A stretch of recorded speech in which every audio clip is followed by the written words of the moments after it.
Good morning, class. We have another day with wonder. Today we're reading it should be chapters 33 through 41. It's day 163. So as always, you can click on the link that will be here next to video to make the video bigger. So if you want to do that, I would do that right now. And then you can also open up the chapter here. So I'll show you how I would do that. Oops, let's make sure that this stays on top. There we go. And then also, there we go. This is all pulled up now. I want to just ground us. We don't have any new vocab today, but just once again, ground us in this. We are reading our text to understand what it's like to be different and to learn how to be kind to others, no matter their differences. So as we've all noticed from reading this story, Augie looks different than most people, than most kids, because of what happened when he was born. And so remembering how we can be kind and choosing kindness over everything, because that's what's most important, to being kind to other people. So again, you'll write your name here, and then you'll move forward. So we're going to start with talking about point of view. So this book is broken into different parts. So right now I'm going to try to show you this. So we are starting on part 2, and it says via. So today we're going to be talking about the point of view. The point of view changes in each part. So part 1 was in August's point of view. He was the one telling the story. It was in first person. So today we're going to pay attention to, now we're into part 2. So is the story still in first person? Is it still a character in the story that's telling the story? So any character. You can look at this by seeing if it says I, me, us, we, my, or our. Or is it in third person? Is it somebody else? Is it just like a random narrator, not a character in the story? And you can look at the keywords he, she, they, them. So I want you to notice the pronouns in the first paragraph. Identify if it's in first or third person. So that's this question. And then identify who the narrator is. Is it Mom, August, Summer, or Via? We're going to do this together in the video. So as we're watching, you'll get to do it with me. Oops, we're just going to exit out of this one so we only have one. So part 2, via. Far above the world, planet Earth is blue, and there's nothing I can do. David Bowie, Space Oddity. That's actually a song. All right. Tour of the galaxy. August is the sun. Me and Mom and Dad are planets orbiting the sun. The rest of our family and friends are asteroids and comets floating around the planets orbiting the sun. The only celestial body that doesn't orbit August, the sun, is Daisy the dog. And that's only because to her little doggy eyes, August's face doesn't look different from any other human's face. To Daisy, all our faces look alike, as flat and pale as the moon. I'm used to the way this universe works. I've never minded it because it's all I've ever known. I've always understood that August is special and has special needs. If I was playing too loudly and he was trying to take a nap, I knew I would have to play something else because he needed his rest, and some procedure or other had left him weak and in pain. If I wanted Mom and Dad to watch me play soccer, I knew that 9 times out of 10 times they'd miss it because they were busy shuttling August to speech therapy or physical therapy or a new specialist or a surgery. Mom and Dad would always say I was the most understanding little girl in the world. I don't know about that, just that I understood there was no point in complaining. I've seen August after his surgeries, this little face bandaged up and swollen, his tiny body full of IVs and tubes to keep him alive. After you've seen someone else going through that, it feels kind of crazy to complain over not getting the toy that you had asked for, or your mom missing a school play. I knew that even when I was 6 years old. No one ever told it to me. I just knew it. So I've gotten used to not complaining, and I've gotten used to not bothering Mom and Dad with the little stuff. I've gotten used to figuring out things on my own, how to put toys together, how to organize my life so I don't miss friends' birthdays parties, how to stay on top of my schoolwork so I never fall behind in class. I've never asked for help with my homework, never needed reminding to finish a project or study for a test. If I was having trouble with a subject in school, I'd go to school and study it until I figured it out on my own. I taught myself how to convert fractions into decimal points by going online. I've done every school project pretty much by myself. When Mom or Dad ask me how things are going in school, I've always said good, even when it hasn't been so good. My worst day, worst fall, worst headache, worst bruise, worst cramp, worst mean thing anyone could have said, always been nothing compared to what August had gone through. This isn't me being noble, by the way. It's just the way I know it is. And this is the way it's always been for me, for the little universe of us. But this year, there seems to be a shift in the cosmos. The galaxy is changing. Planets are falling out of alignment. So pause here for a second. This chapter already tells us who the narrator is. So if you look here, it says, me, mom, and dad are the planets orbiting the sun. August is the sun. So if we're saying August, mom's, and dad's names, me, who is me? We know August, mom, and dad. Who's the other person in their family? Oh, she even talked about Daisy down here. So we have Daisy. Who is his sister? It's Via, right? We notice that she uses the word me. She uses I'm, I've, I. She talks about herself being the little girl in the family. So first of all, because there's all these I's, I already know that this is first person. Second of all, I know it's not mom, I know it's not August, and summer hasn't been said anywhere in this book, so I know it's not summer. So the correct answer is Via. So Via is our narrator of part 2, so we're going to hear a lot about Via's thoughts through her narration, and we're going to learn a lot more about Via in this section of the book. So get ready. So now we're going to talk about Via. So we're going to be talking about characterization for the rest of the story. So characterization is describing characters in detail using their traits, their feelings, and their motivations. So character traits are what they describe their personality like. Character feelings is how a character feels at a certain time. Character motivation is why a character does something. So you can ask yourself, how does that help the character? So first you have to mark up the question and see, what is it asking me? Is it asking me to identify character traits? Is it asking me to identify character feelings? Or is the question asking me to identify character motivation? Then you look at the character's thoughts, words, and actions and ask yourself, based on which one you chose, or what the question is asking you, what does this tell me about the character? How would this make me feel? And why did the character do that? Then make an inference, and finally find your evidence to prove it. So we're going to start with the first one. I'm going to read the story, but I also want you to notice, just looking at the question, what character trait best describes Via? So we know we're looking for trait. So if you go back here, if it lets me, there we go. We know we're looking for character traits, so we marked it up. We're looking for character traits. Now we look at our thoughts, words, and actions. Then we're only going to ask ourselves this question for step 3, because this is the question talking about character traits. What does this tell me about the character's personality? Okay? So let's get started with our story, or with the next part of our story. Before August. I honestly don't remember my life before August came into it. I look at pictures of me as a baby and I see mom and dad smiling so happily holding me. I can't believe how much younger they looked back then. Dad was this hipster dude and mom was this cute Brazilian fashionista. There's one shot of me at my 3rd birthday. Dad's right behind me while mom's holding the cake with 3 lit candles. And in the back of us are Tata and Papa, Grands, Uncle Ben, Aunt Kate, and Uncle Poe. Everyone's looking at me and I'm looking at the cake. You can see in the picture how I really was their first child. First grandchild, first niece. I don't remember what it felt like, of course, but I can see it plain as can be in the pictures. I don't remember the day they brought August home from the hospital. I don't remember what I said or did or felt like when I saw him for the first time. Though everyone has a story about it. Apparently, I just looked at him for a long time without saying anything at all. And then finally I said, "Doesn't look like Lily." That was the name of a doll Grands had given me when Mom was pregnant so I could practice being a sister. It was one of those dolls that are like incredibly lifelike, and I carried it around everywhere for months, changing its diaper, feeding it. I'm told I even made a baby sling for it.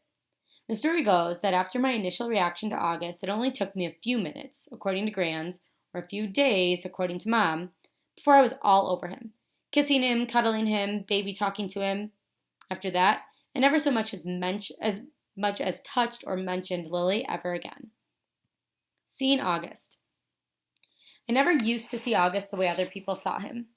I knew that he didn't look exactly normal. But I really didn't understand why strangers seemed so shocked when they saw him. Horrified, sickened, scared. There are so many words that I can use to describe the looks on people's faces. And for a long time, I didn't get it. I'd just get mad. Mad when they stared. Mad when they looked away. What the heck are you looking at? I'd say to people, even grown-ups. Then when I was about 11, I went to stay with my grands in Montauk for 4 weeks, while August was having his big jaw surgery. This was the longest I'd ever been away from home, and I have to say it was so amazing to suddenly be free of all of that stuff that made me so mad. No one stared at Grands and me when we went to go to town to buy groceries. No one pointed at us. No one even noticed us. Grands was one of those grandmothers who do everything with their grandkids. She'd run into the ocean if I asked her to, even if she had on nice clothes. She would let me play with her makeup and didn't mind if I used it on her face to practice my face painting skills. She'd take me for ice cream even if we hadn't eaten dinner yet. She'd draw chalk horses on the sidewalk in front of her house. One night while we were walking back from town, I told her that I wished I could live with her forever. I was so happy there. I think it might have been the best time of my life. Coming home after 4 weeks felt strange at first. I remember very vividly stepping through the door and seeing August running over to welcome me home. And for this tiny fraction of a moment, I saw him not the way that I've always seen him, but the way other people see him. It was only a flash, an instant while he was hugging me. So happy that I was home, but it surprised me because I'd never seen him like that before. And it never felt like I was feeling before either. Feeling I hated myself for having in that moment I had it. But as he was kissing me with all his heart, all I could see was the drool coming down from his chin. And suddenly, there I was, like those people who would stare or look away, horrified, sickened, scared. Thankfully, that only lasted for a second. The moment I heard August laugh, his raspy little laugh, it was all over. Everything was back to the way it had been before. But it had opened a door for me, a little peephole. And on the other side of the peephole, there were 2 Augusts, the one I saw blindly and the one the other people saw. I think the only person in the world I could have ever told any of this to was Grands. But I didn't. It was too hard to explain over the phone. I thought maybe when she came for Thanksgiving, I'd tell her how I felt, or what I felt. But just 2 months after I stayed with her in Montauk, my beautiful Grands died. It was so completely out of the blue. Apparently, she had checked herself into a hospital because she was feeling nauseous. Mom and I drove out to see her, but it's a 3-hour drive from where we live. And by the time we got to the hospital, Grands was gone. A heart attack, they told us. Just like that. It's so strange how one day you can be on this earth and the next day you're not. Where did she go? Will I ever see her again? Or is that a fairy tale? You see movies and TV shows where people receive horrible news in hospitals. But for us, with all of our many trips to the hospital with August, there had always been good outcomes. What I remember the most from the day that Grands died is Mom literally crumpling to the floor in slow, heavy sobs, holding her stomach like someone had just punched her. I've never ever seen Mom like that. Never heard sounds like that come out of her. Even through all of August's surgeries, Mom had always put on a brave face. On the last day in Montauk, Grands and I had watched the sunset on the beach.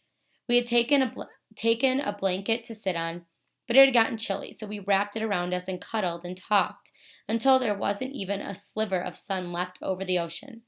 And then Grands told me that she had a secret to tell me. She loved me more than anyone else in the world. Even August? I asked. She smiled and stroked my hair like she was thinking about what to say. I love Augie very, very much, she said softly. I can still remember her Portuguese accent, the way she rolled her R's. But he has so many angels looking out for him already, Via. And I want you to know that you have me looking out for you, okay? Menina Querera.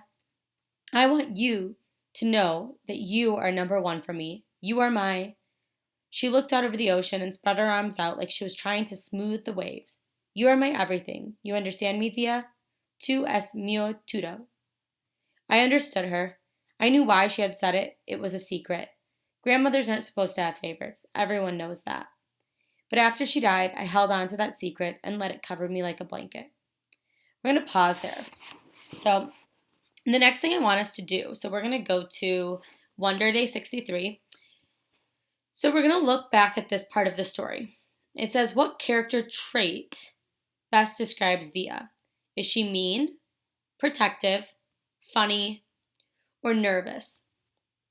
So the one I know I can get rid of right now is funny. She never really says anything funny. There's no reason for me to think that she's funny. And I can pretty much get rid of nervous. I don't think she was ever like a nervous person. She's not like August is a nervous person. He's shy. He puts his head down.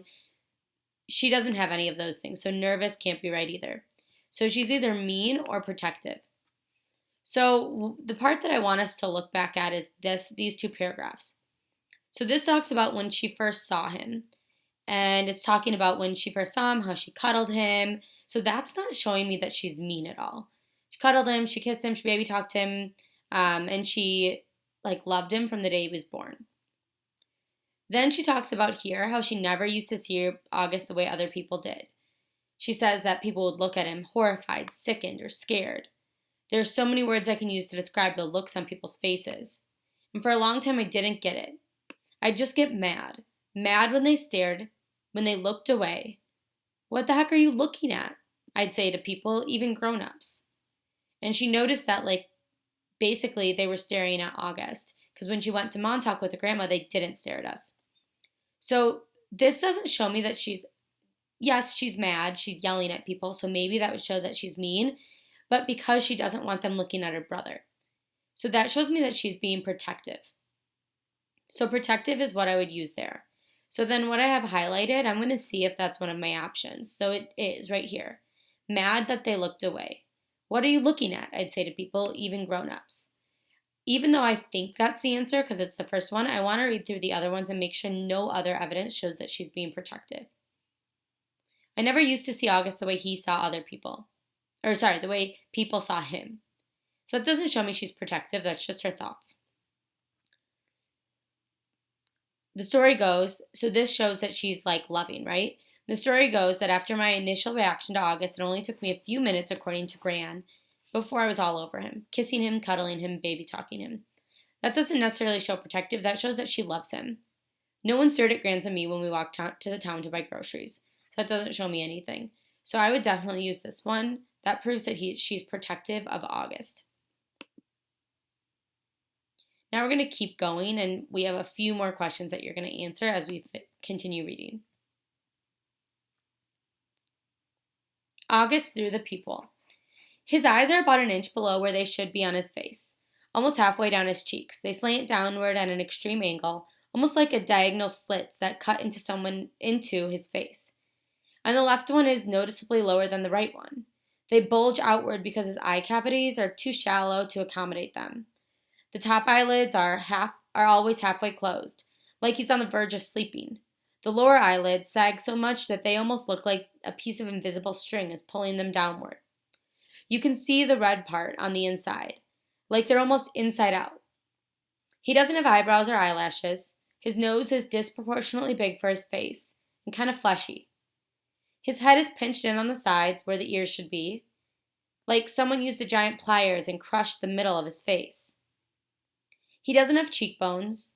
There are deep creases running down both sides of his nose to his mouth, which gives him this waxy appearance. Sometimes people assume he's been burned in a fire. His features look like they've been melted, like drippings on the side of a candle.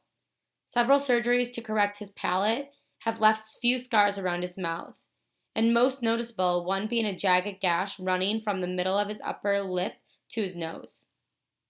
His upper teeth are small and splay out. He has a severe overbite, an extremely undersized jawbone. He has a very small chin. When he was very little, before a piece of his hip bone was surgically implanted into his lower jaw, he really had no chin at all. His tongue would just hang out of his mouth with nothing underneath it to block it. Thankfully, it's better now, and he can eat, at least. When he was younger, he had a feeding tube, and he can talk, and he's learned to keep his tongue inside his mouth, though that took him several years to master. He's also learned to control the drool that runs down his neck. These are considered miracles. When he was a baby, the doctors didn't think he'd live. He can hear too. Most kids with these types of birth defects have problems with their middle ears that prevent them from hearing. But so far, August can hear well enough through his tiny cauliflower-shaped ears. The doctor thinks that eventually he'll need to wear hearing aids, though. August hates the thought of this. He thinks that the hearing aids will get noticed too much. I don't tell him that the hearing aids would be the least of his problems, of course, because I'm sure he already knows this. Then again, I'm not really sure what August knows or doesn't know, what he understands and doesn't understand. Does August see how other people see him? Or has he gotten so good at pretending not to see that it doesn't bother him? Or does it bother him when he looks in the mirror and does he see that Augie, Mom, and Dad see? Or does he see the Augie everyone else sees? Or is there another August he sees? Someone in his dreams behind the misshapen head and face? Sometimes when I look at Grands, I could see the pretty girl she used to be underneath the wrinkles. I could see the girl from Empania inside the old lady walk. Does August see himself as he might have looked without a single gene that caused the whole catastrophe of his face? I wish I could ask him this stuff. I wish he would tell me how he feels. He used to be easier to read before the surgeries. You know, when his eyes squinted, he was happy. When his mouth went straight, he was being mischievous. When his cheekbones trembled, he was about to cry. He looks better now, no doubt about that. But the signs we used to gauge his moods are all gone. There are new ones, of course. Mom and Dad can read every single one. But I'm having trouble keeping up. And there's a part of me that doesn't want to keep trying. Why can't he just say that what he's feeling like everyone else? He doesn't have a trach tube in his mouth anymore that keeps him from talking. His jaw's not wired shut. He's 10 years old. He can use his words. But we circle around him like he's a baby he used to be. We change plans, go to plan B, interrupt conversations, go back on promises depending on his moods, his whims, his needs. That was fine when he was little. But he needs to grow up now. We need to let him, help him, and make him grow up. Here's what I think. We've spent all this time trying to make August think he's normal, that he actually thinks he's normal. And the problem is, he's not. So I want us to talk about that for a while. The first thing I want you to think about is we just learned a lot about what he looks like. And if you were picturing that in your head, you can imagine he looks a lot different from people that you know probably. So I want you to think about why it's important for us to still be kind. And then also how we can be kind. They talk a lot about how people stare at him and how that makes him feel. And although that's not necessarily mean, is that being kind? So I want you to think about that and just learn from it now in this moment and how it can help you in your future, in your own life. The other thing I want to talk about is, what do you think about what Via said? Do you agree that they've spent too much time coddling him, basically, spent too much time babying him? And do you think that they should treat him differently, treat him like he's normal, so that he realizes that, treat him like he's older? What do you think? I mean, I think going to school is already starting to go in the right direction. By having him go to school, he's learning what it's like to be in school like all other kids are, right? Sorry, this is super wobbly today. All right, we're going to move on. High school. So remember, Via's in high school. So now we're learning about Via's life. What I always loved about middle school was that it was separate and different from home. I could go there and be Olivia Pullman, not Via, which is my name at home. Via was what they called me in elementary school too. Back then, everyone knew all about us, of course. Mom used to pick me up after school, and August was always in the stroller. There weren't a lot of people who were equipped to babysit for Augie, so Mom and Dad brought him to all my class plays and concerts and recitals, all the school functions, the bake sales, and the book fairs. My friends knew him. My friends' parents knew him. My teachers knew him. The janitor knew him. "Hey, how you doing, Augie?" He'd always say, and give August a high five. August was something of a fixture at PS 22. But in middle school, a lot of people didn't know about August. My old friends did, of course, but my new friends didn't. Or if they did, it wasn't necessarily the first thing they knew about me. Maybe it was the second or the third thing that they'd heard about me. Olivia? Yeah, she's nice. Did you hear she has a brother who's deformed? I always hated that word, but I knew it was how people described Augie. And I knew those kinds of conversations probably happened all the time out of earshot. Every time I left the room at a party or bumped into a group of friends at a pizza place. And that's okay. I'm always going to be the sister of the kid with the birth defect. That's not the issue. I just don't always want to be defined by that. The best thing about high school is that it's hardly anybody knows me at all, except Miranda and Ella, of course. And they know not to go around talking about it. Miranda and Ella and I have known each other since the first grade. What's so nice is we never have to explain things to one another. When I decided I wanted to call them to call me Olivia instead of Via, they got it without me having to explain. They've known August since he was a little baby. When we were all little, our favorite thing to do was play dress up with Augie. Load him up with feather boas and big hats and Hannah Montana wigs. He used to love it, of course, and we thought that he was adorably cute in his own way. Ella said that he reminded her of E.T. She didn't say this to be mean, of course, though. Maybe it was a little bit mean. The truth is, there's a scene in the movie where Drew Barrymore dresses E.T. in a blonde wig, and it's the ringer for Augie in our Miley Cyrus heyday. Throughout middle school, Miranda and Ella and I were pretty much our own little group, somewhere between super popular and well-liked. Not brainy, not jocks, not rich, not druggies, not mean, not goody-goody. I don't know if the three of us found each other because we were so alike in so many ways, or that because we found each other, we've become so alike in many ways. We were so happy when we all got into Faulkner High School. It was such a long shot that the three of us would be accepted, especially when almost no one else in our middle school was. I remember how we screamed into our phones the day we got our acceptance letters. This is why I haven't understood what's going on with us lately. Now that we're in high school, it's nothing the way I thought it would be. Major Tom. Out of the three of us, Miranda had almost always been the sweetest to August, hugging him and playing with him long after Ella and I had moved on to playing something else. Even as we grew older, Miranda always made sure to try and include August in our conversations. Ask him how he was doing, talk to him about Avatar or Star Wars or Bone or something that she knew he liked. It was Miranda who had given Augie the astronaut helmet that he wore practically every day of the year when he was 5 or 6. She would call him Major Tom, or they would sing Space Oddity by David Bowie together. It was their little thing. They knew all the words and they would blast it on their iPods and sing the song out loud. Since Miranda has always been really good about calling us as soon as she got home from summer camp, I was a little surprised when I didn't hear from her. I even texted her and she didn't reply. I figured maybe she had ended up staying at camp longer, now that she was a counselor. Maybe she met a cute guy. Then I realized from her Facebook wall that she'd actually been back home for a full 2 weeks. So I sent her an IM and we chatted online a bit. But she didn't give me a reason for not calling, which I thought was bizarre. Miranda had always been a little flaky. So that's all it was. We made plans to meet downtown, and then I had to cancel because we were driving out to visit Tata and Papa for the weekend.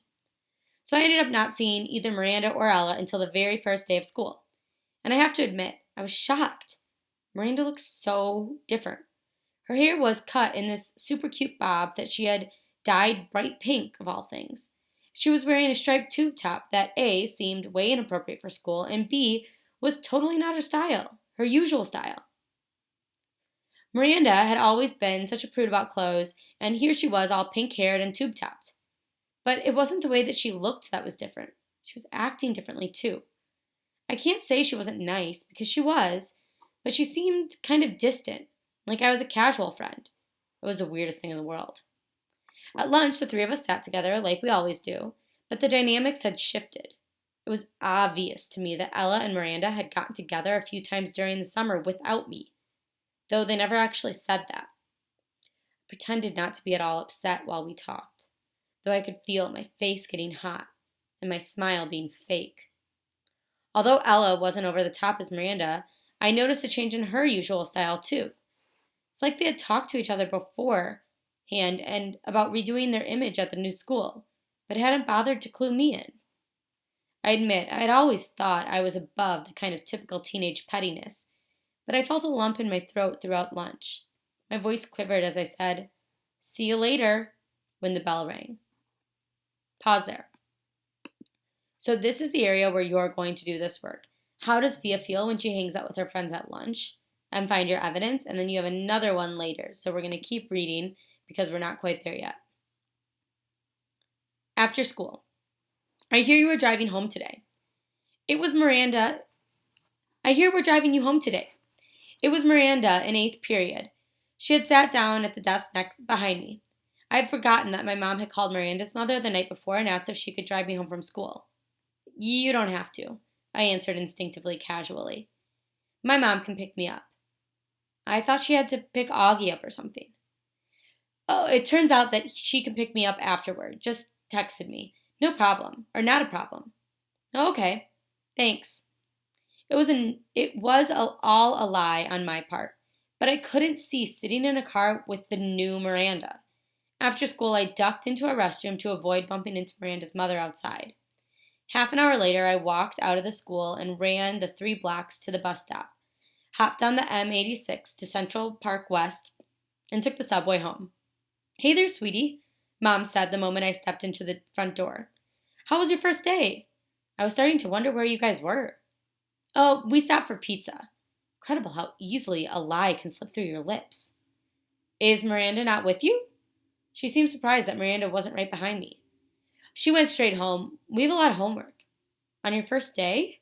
Yes, on our first day, I yelled, which completely surprised Mom. But before she could say anything, I said, School was fine. It's really big, though. The kids seem nice. I wanted to give her enough information so she wouldn't feel the need to ask me more. How was Augie's first day? Mom hesitated, her eyebrows still high on her forehead when I snapped at her a second earlier. Oh, okay, she said slowly, like she was letting out a breath. What do you mean, okay? I said. Was it good or bad? He said it was good. So why do you think it wasn't good? I didn't say it wasn't good. Geez, Via, what's up with you? Just forget it. Forget I asked anything at all, I answered and stormed drastically into Augie's room and slammed the door behind. He was playing on his PlayStation and he didn't even look up. I hated how zombified his video games made him. So how was school? I said, scooching Daisy over so I could sit on the bed next to him. Fine, he answered, still not looking up from his game. Augie, I'm talking to you. I pulled the PlayStation out of his hands. Hey, he said angrily. How was school? I said fine, he yelled back, grabbing the PlayStation back from me. Were people nice to you? Yes. No one was mean. He put down the PlayStation and looked up at me as if I had just asked the dumbest question in the world. Why would people be mean?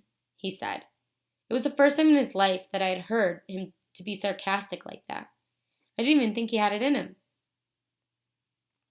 Okay. Few more chapters. The Padawan bites the dust. Remember, the Padawan... Oh, here we go. I'm going to show you again. This is the Padawan. Oh, it should have an A here. Okay? So he has that little braid on the back, and that's what Augie has.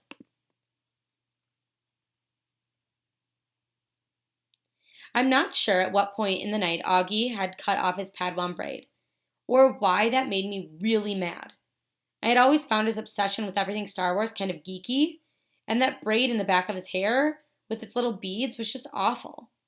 But he had always been so proud of it, of how long it took him to grow it, of how he had chosen the beads himself in a craft store in Soho. He and Christopher, his best friend, used to play with the lightsabers and Star Wars stuff whenever they got together, and they had both started growing their braids at the same time. When August cut his braid off that night without an explanation, without telling me beforehand, which was surprising, or even calling Christopher, I was just so upset I can't even explain why. I've seen August brushing his hair in the bathroom mirror. He meticulously tries to get every hair in place. He tilts his head to look at himself from different angles. There's always some magic perspective inside the mirror that could change the dimensions of his face. Mom knocked on the door after dinner. She looked drained, and I realized that between me and Augie, today had been a tough day for her, too. So, you want to tell me what's up? She asked nicely, softly. Not now, okay? I answered. I was reading. I was tired. Maybe later I'd be up for telling her about Miranda, but not now. I'll check in before you go to bed, she said, and then she came over and kissed me on the top of my head. Can Daisy sleep with me tonight? Sure, I'll bring her in later. Don't forget to come back, I said as she left. I promise. But she didn't come back that night. Dad did. He told me Augie had had a bad first day and Mom was helping him through it. He asked me how my day had gone and I told him fine. He said he didn't believe me for a second, and I told him Miranda and Ella were acting like jerks. I didn't mention how I took the subway home by myself, though. He said nothing tests friendships like high school, and then proceeded to poke fun at the fact that I was reading War and Peace. Not real fun, of course, since I'd heard him brag to people that he had a 15-year-old who was reading Tulsi. But he liked to rub me about where I was in the book. In the war part or in the peace part. And if there was anything in there about Napoleon's days as a hip-hop dancer. It was really silly stuff, but Dad always managed to make everyone laugh. And sometimes that's what you need to feel better. Don't be mad at Mom, he said as he bent down to give me a goodnight kiss. You know how much she worries about Augie. I know, I acknowledged. Want the light on or off? It's getting kind of late. He said as he said, pausing the light switch at the door. Can you bring Daisy in first? 2 seconds later, he came back with Daisy dangling in his arms, and he laid her down next to me on the bed. Good night, sweetheart, he said, kissing my forehead. He kissed Daisy on her forehead, too. Good night, girlie. Sweet dreams. Last chapter for today. The apparition at the door. Once I got up in the middle of the night because I was thirsty and I saw Mom standing outside Augie's room. Her hand was on the doorknob, her forehead leaning on the door, which was ajar. She wasn't going to his room or stepping out, just standing right outside the door, as if she were listening to the sound of his breathing as he slept. The hallway lights were out. The only thing illuminating her was the blue night light in August's bedroom. She looked ghost-like standing there, or maybe I should say angelic. I tried to walk back to my room without disturbing her, but she heard me and walked over to me. Is Augie okay? I asked. I knew sometimes that he would wake up choking on his own saliva if he accidentally turned over on his back. Oh, he's fine, she said, wrapping her arms around me. She walked me back to my room, pulled the covers over me, and kissed me goodnight. She never explained what she was doing outside his door, and I never asked. I wonder how many nights she stood outside his door, and I wonder if she ever stood outside my door like that. So, for this next one, you're going to answer part A. How does Via feel when she hangs out with her friends at lunch, and find your evidence? And then why did Via take the subway home instead of going with Miranda? Then you press submit. I will be reading with you again tomorrow and Friday of this week, so I'm hoping you guys are enjoying the novel as much as I am. Bye.